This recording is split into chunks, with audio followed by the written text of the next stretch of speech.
오늘 본문은 삼손이 블레셋 사람들의 주수밭과 과수원과 여러 가지 곡물에 대해서 큰 피해를 입힌 이후에 그들이 보복하는 장면입니다. 단순히 삼손에게 복수를 하는 것이 아니라 유다 사람 전체에 대하여 오히려 복수극을 벌이기 위해서 큰 무리를 이끌고 유다를 쳐들어왔습니다.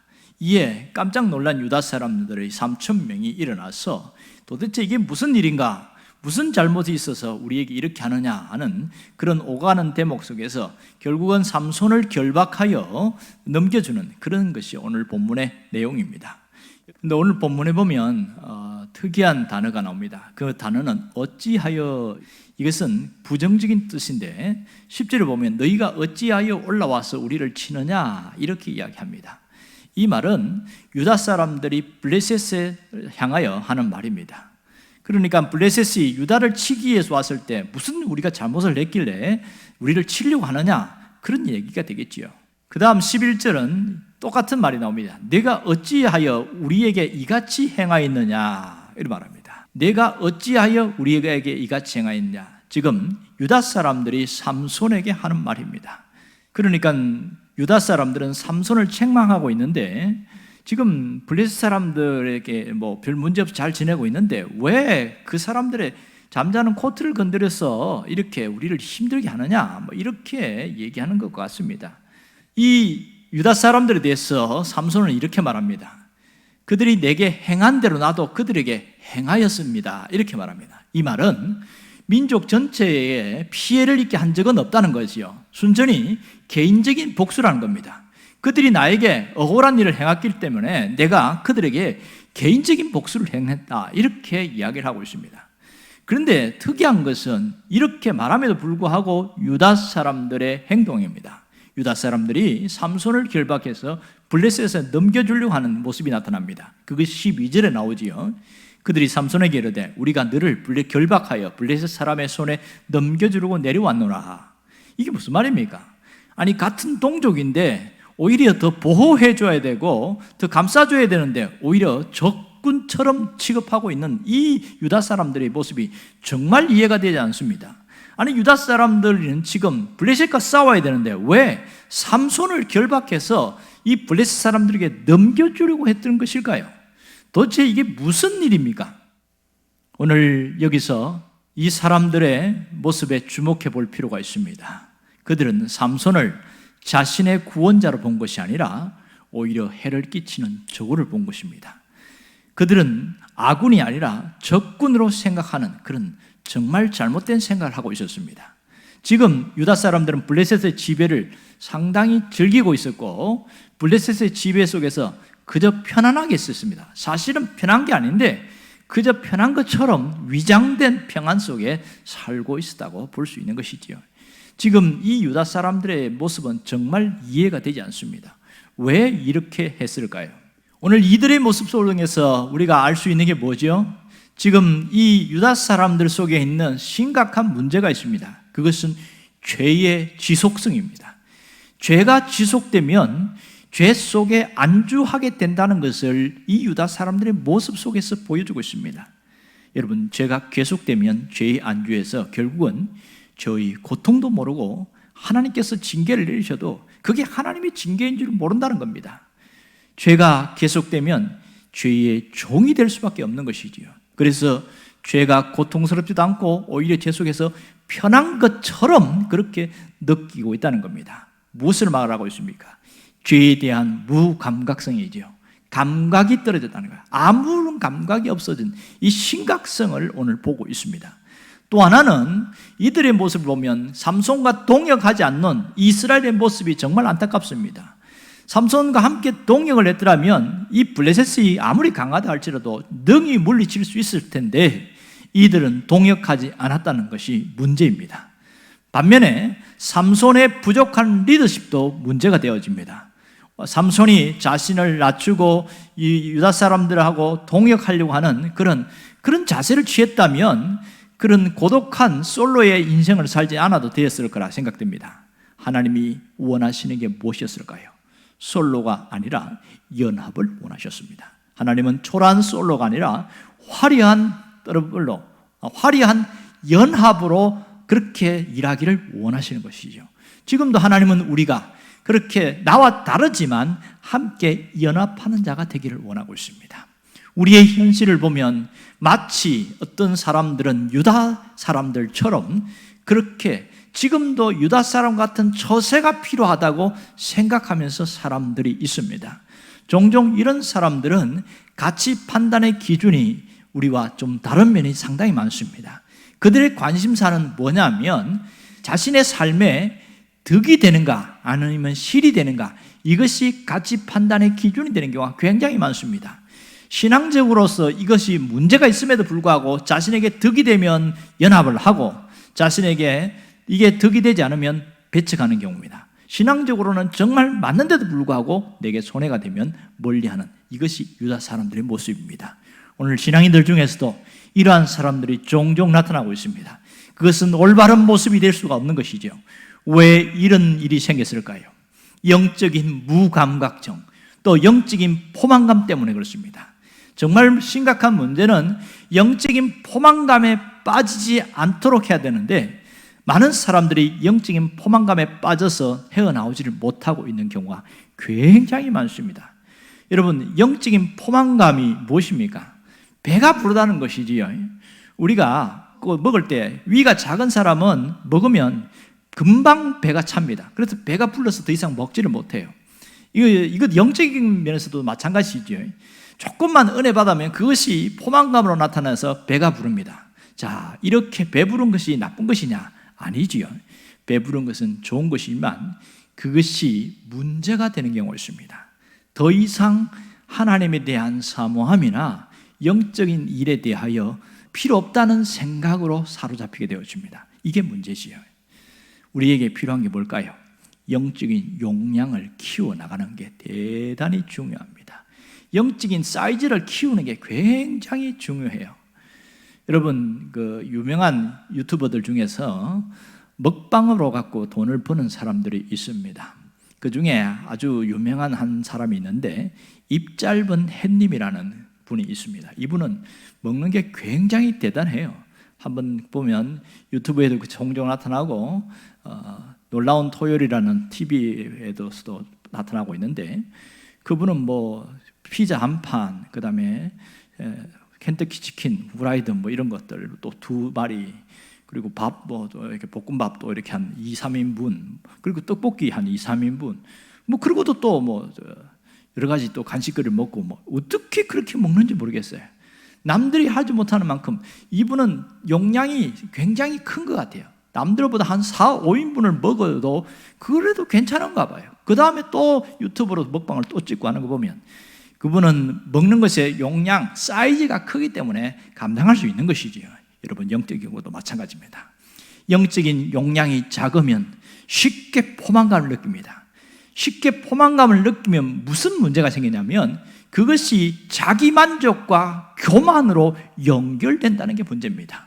나는 이 정도면 충분해, 그러면서 다 된 것처럼 교만해진다는 게 가장 심각한 문제입니다. 여러분, 우리가 영적인 용량, 영적인 사이즈가 키워지도록 그렇게 기도해야 됩니다. 그래야 더 많은 것을 수용하고 더 많은 일을 해낼 수가 있는 것이지요. 이 점이 우리가 깊이 생각해야 됩니다. 또 하나는 적군과 아군을 구분하면서 살아야 한다는 겁니다. 지금 내가 만나고 있는 사람이 적군인지 아군인지 분간을 못하고 살아가는 사람이 굉장히 많습니다. 그러나 삼손은 분명히 자기 동족은 적군이 아니라 아군이라는 것을 인식하고 있었기 때문에 그가 개인적인 복수를 하면서도 이 유다 전체에는 피해가 가지 않도록 굉장히 애를 쓰고 노력한 흔적들이 참 많이 보입니다. 하나의 일례로 보면 사사기 15장 8절에 보면 이렇게 나옵니다. 블레셋 사람들의 정강이와 널찍다리를 크게 쳐서 죽이고 내려가서 에담 바이틈에 머물렀더라, 이렇게 말합니다. 그러니까 블레셋 사람들의 정강이와 널찍다리라는 것은 젊은 사람들을 수십 명, 많게는 수백 명을 죽인 다음에 다시 유다로 가지 않고 블레셋 나라에 있는 에담 바이틈에 머물렀다, 이렇게 말합니다. 이것은 유다 사람들에게 피해가 가지 않게 하려는 삼손의 배려요, 삼손의 마음입니다. 오늘 여기에서 이 삼손이 동족을 향한 지극한 사랑의 마음을 알 수가 있습니다. 삼손은 유다 사람들은 적군이 아니라 아군이라는 것을 분명히 했습니다. 우리의 현실을 보면 가끔 교회 안에서 뭔가 나와 다른 일 때문에, 감정 때문에 마음이 상하는 일들이 있습니다. 그런데 어떤 분들은 교회 안에 있는 그분들을 적군으로 생각하는 그런 경향이 있습니다. 그래서 한번 마음이 틀어졌다고 해서 안 보려고 하고 아예 그냥 대놓고 적군처럼 그렇게 대하고 있습니다. 교회 안에 함께 있는 공동체는 마음이 상할 수는 있지만 그들이 결코 골리앗이 아니라는 것을 알아야 됩니다. 우리와의 싸움은 혈과 육이 아니라 어둠의 영들이고 세상에서 악한 것들과 싸우는 것이 우리가 해야 될 일입니다. 교회 안에는 적이 없어야 됩니다. 이 점을 깊이 생각해야 됩니다. 물론 살다 보면, 신앙생활 할 때 함께 하다 보면 관계에 어려움이 생길 수는 있겠지요. 그러나 이 문제를 놓고 하나님께 기도하는 것이 가장 좋은 일입니다. 오늘 하나님은 우리가 하나님 나라를 위하여 함께 동역하기를 원합니다. 서로 갈등과 반목으로 등지는 것보다는 하나님 나라를 위하여 동역하는 자, 그렇게 되기를 원합니다. 다른 사람과 하나가 되는 것이 대단히 중요합니다. 재밌는 사실은 삼손과 엘리야의 공통점이 있습니다. 삼손도 엘리야도 공통점 뭐냐? 능력이 탁월하다는 겁니다. 삼손이나 엘리야라 탁월한데, 또 하나는 나밖에 없다는 의식이 있습니다. 삼손도 강한 능력이 있으니까 자기 외에는 싸울 수 있는 사람이 없다는 그런 의식이 있는 것 같았고, 엘리야는 직접적으로 하나님 다 죽고 나밖에 없습니다, 이렇게 이야기할 때에 하나님이 아니다, 너 외에도 바알을 숭배하지 않은 사람 7,000명을 내가 숨겨놨다, 그런 얘기를 합니다. 중요한 것은 동역입니다. 나와 다른 사람은 틀린 사람이 아니라 다른 사람은 다른 것대로 받아들이는 것이 상당히 중요합니다. 그럼 어떻게 하면 동역을 할 수 있을까요? 내가 이 점을 깊이 생각해야 됩니다. 동역을 하기 위해서는 복음을 붙들어야 돼요. 복음의 핵심만 바라보고 복음에 문제가 없다면 조금 더 양보하고 조금 더 이해하고 좀 더 관용하는 그 마음이 대단히 중요합니다. 오늘 동역을 구하는 그런 사람 되기를 원합니다. 동역하는 그 능력을 구하며 기도할 수 있기를 바랍니다. 유다 사람들이 만일 삼손과 동역했다면 어떤 일이 벌어졌을까요? 그 당시에 이스라엘 역사에 큰 획이 달라졌을 겁니다. 만일 동역을 해서 블레셋을 몰아낸다고 가정해 봅시다. 그렇다면 그 이후의 역사는 완전히 달리 써 있을 겁니다. 골리앗과의 싸움도 없었을 것이고, 블레셋 때문에 그 위의 민족들이 고통을 당한 일도 전혀 없을 거라는 겁니다. 이것이 동역의 정말 중요함을 보여주고 있습니다. 우리가 어떻게 살아야 합니까? 내가 하나님이 내게 주신 그 은사를 이제는 주님을 위하여 사용해야 됩니다. 내게 주신 그 재능을 주님을 위하여 사용하는 것이 대단히 중요합니다. 사무엘 즈메저라는 사람이 있는데, 이분이 모세와 삼손의 인생을 비교한 것이 있습니다. 참 재미있는 부분인데요, 이 모세는 애굽의 모든 지식을 습득하는 그런 지식에서 탁월한 자였고, 삼손은 하나님으로부터 가공할 능력, 아주 굉장한 능력을 소유한 자로 대단합니다. 둘 다 공통점은 하나님의 위대한 일꾼이 될 가능성이 있었다, 그것이 공통점입니다. 모세는 어떻게 살았습니까? 웅장한 서사시 같은 인생을 살았고, 삼손은 한편의 드라마 같은 인생을 살았는데 그것도 새드 엔딩, 비극적인 드라마로 끝났다는 것이 안타깝습니다. 모세는 이스라엘의 장래를 예언하고 축복하면서 죽어갔습니다. 그러나 삼손은 자신의 눈이 뽑힌 채 원수를 향해 저주를 하면서 죽어갔습니다.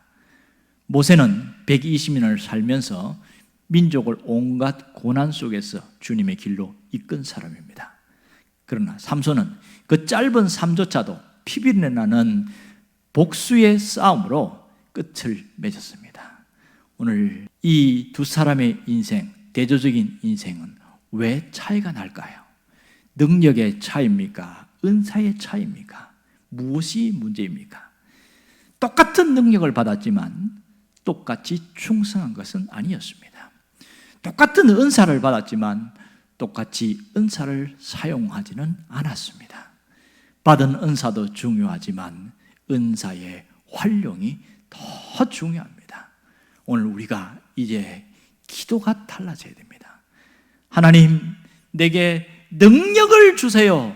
그것만 기도하지 말고 이제는 이렇게 기도하기를 바랍니다.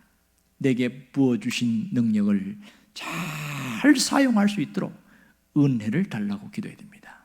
내게 부어주신 능력을 잘 사용할 수 있는 은혜를 주옵소서. 이 기도가 굉장히 중요합니다. 오늘 내가 가지고 있는 이 은사를 재활용해야 됩니다. 쌓아두고 썩혀두는 그런 은사가 없어야 합니다. 내게 주신 그 은사를 가지고 주님을 위하여 모든 것 아낌없이 쏟아내고 주님을 위해서 들이다가 갈 때 가장 아름다운 인생을 살 수 있습니다. 여러분이 그런 인생을 살기를 주의 이름으로 축원합니다. 기도하겠습니다.